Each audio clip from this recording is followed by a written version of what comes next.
E aí galera, tudo bem? Seja bem-vindo a mais um vídeo nosso aqui do canal do YouTube e agora com a série Conhecendo Artistas pelo Mundo.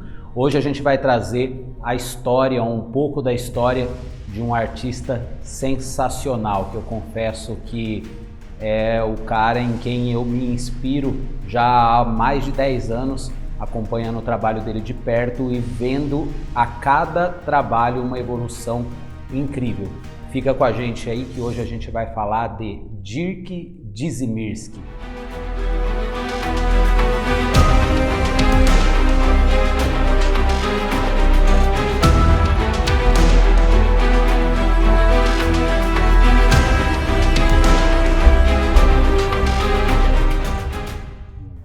Bom, desde 2009 eu encontrei alguns trabalhos na internet que eu fiquei assustado. E a gente costuma dizer quando vê um retrato, né, um desenho muito bem feito, a gente fica na dúvida se é uma fotografia ou se é um desenho. E eu normalmente não fico nessa dúvida. Normalmente quando eu olho um trabalho, ainda que seja muito bem feito, eu reconheço que é um desenho. Mas pela primeira vez, ao olhar um desenho, eu fiquei na dúvida se era de fato um trabalho feito à mão ou era uma fotografia tirada com uma máquina em alta resolução. Tamanha a qualidade e tamanho o nível de detalhes que as imagens apresentavam. Esse artista era Dirk Dziemirski, um alemão nascido no ano de 69 e que desde criança desenvolve uma habilidade assustadora no desenho a lápis. Dirk, ele não só trabalha com lápis, mas também com carvão, pinta óleo sobre tela, é um artista assim que atinge vários níveis de habilidade naquilo que ele se propõe a fazer. Os trabalhos que ele executa revelam um nível altíssimo de detalhes e transmite toda a expressividade de sentimentos humanos que a gente reconhece nas imagens que ele retrata. E tem um diferencial muito grande nos trabalhos que ele faz, porque a gente percebe uma intensidade muito contrastada de luz e sombra e que você pode conferir nos trabalhos dele, que traz um certo ar de melancolia e ao mesmo tempo transmite um olhar enigmático, nem sempre olhando diretamente para a câmera, nem sempre olhando diretamente para a gente, né, quando a gente olha os trabalhos que ele faz. Normalmente também executa trabalhos em grande dimensão. Eu confesso que sinto uma certa inveja disso, porque quando eu vejo os trabalhos assim em grande dimensão, eu sei o tempo que é necessário empregar ali num trabalho assim, ainda mais a lápis, para que consiga alcançar o nível de detalhes e preencher todo aquele espaço, ainda mais sendo feito em papel, né? Então eu confesso que sou fã realmente desse cara. É curioso que grande parte desses artistas são autodidata, ou seja, desenvolveram sozinhos a habilidade naquilo que fazem, e o Dirk realmente se destacou muito desde criança. Porém, ainda na época do ensino médio, ele fazia alguns trabalhos, mas era uma renda secundária. Somente em 2005, olha só, é recente isso, em 2005 é que ele resolveu se dedicar inteiramente ao trabalho artístico e a essas maravilhas que ele faz e nos dá a graça de contemplar. E quando se fala de propósito a respeito do desenho, né, que imagem retratar, que mensagem transmitir, eu particularmente sempre escolho imagens que transmitam uma certa sensibilidade, uma certa melancolia também. Eu sempre escolho as referências que eu vou desenhar observando por esse lado. E o Dirk, ele diz algo muito parecido.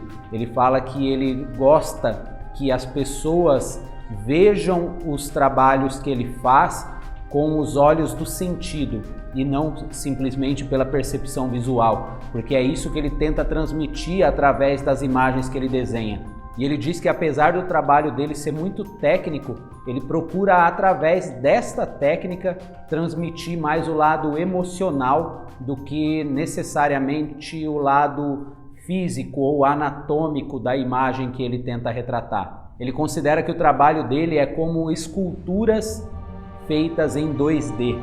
É interessante isso porque a gente trabalha no papel e tenta nesse papel, ou seja, nessa dimensão única, transmitir a sensação de uma outra dimensão, que transmite profundidade e volume através de luz e sombra, trabalhando com tons de cinza no grafite.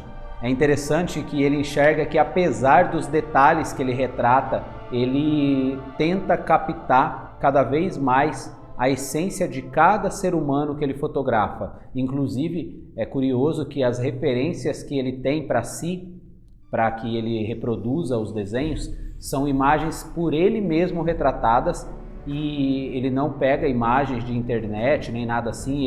Ele tenta trabalhar em toda a condição de luz no retrato, colocando a luz e projetando a sombra nos lugares onde ele deseja, e depois, na hora de desenhar, ele tenta abusar um pouco mais da intensidade de brilho e luz para que a sombra seja ainda mais evidenciada e consiga transmitir ainda mais um ar melancólico nas imagens, como a gente já disse no começo.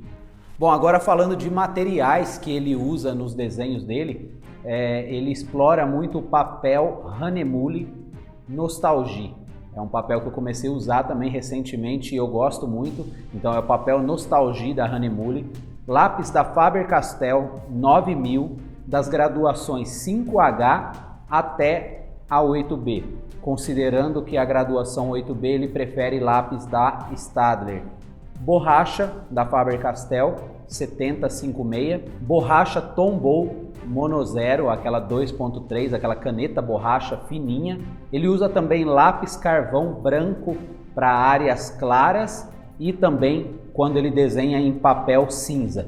Para esfumar, ele usa esfuminho e tecido macio para que consiga alcançar os resultados de esfumado. E ele diz também para que a gente não deve se preocupar demais com o material, mas principalmente encontrar os materiais que lhe sejam confortáveis para usar, que você consiga alcançar resultados nos desenhos que você faz e se identificando com cada material que você usa. Então, não existe uma regra do material certo ou errado, mas existe sim materiais de qualidade com os quais você possa se sentir bem usando nos seus desenhos.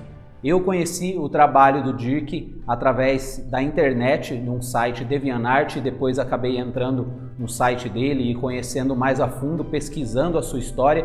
Desde 2009 tem me inspirado, porque a partir do momento em que eu vi que era possível, através de lápis e papel, o mesmo material que eu também usava, alcançar níveis altíssimos de qualidade, quase que uma câmera 4K alcança, né, nível de detalhes, poros na pele, enfim, toda a riqueza que transmite uma imagem. Eu vi a possibilidade disso e eu comecei a me dedicar ainda mais intensamente. Ou seja, quando muda-se as nossas referências, a nossa percepção também muda para que a gente consiga alcançar níveis ainda mais elevados de execução do nosso trabalho. Eu costumo dizer que é como se a gente estivesse jogando em alto nível, ou seja, a gente se inspira em artistas, assim como atletas se inspiram em atletas que batem recordes, que alcançam marcas, e a gente tenta fazer um trabalho cada vez melhor. E a internet possibilita tudo isso, que a gente consiga conhecer artistas pelo mundo inteiro sem sair da nossa casa. Com o nosso smartphone na mão, a gente consegue conhecer mundos muito diferentes do nosso e alcançar um nível de percepção e conhecimento que eleva realmente a cada trabalho que a gente faz, ou a busca pela excelência em cada trabalho que a gente faz. Então o artista de hoje foi Dirk Dizimierski. Eu convido você a entrar no site dele, pesquisar mais sobre esse artista, e na Alemanha ele tem a sua sala, a sua casa, onde ele ministra workshops que duram aí uma semana ou até mais, onde você pode se dedicar intensamente ao aprendizado da sua arte. Eu sou suspeito para falar, porque tenho muita vontade de ir até lá e aprender alguns dias ali junto com ele. Mas, por enquanto, a gente vai compartilhando com você aquilo que a gente vem conhecendo e espero que traga ainda mais riqueza de informação para que você se inspire, ok? Vejo você aí num próximo episódio. Até mais!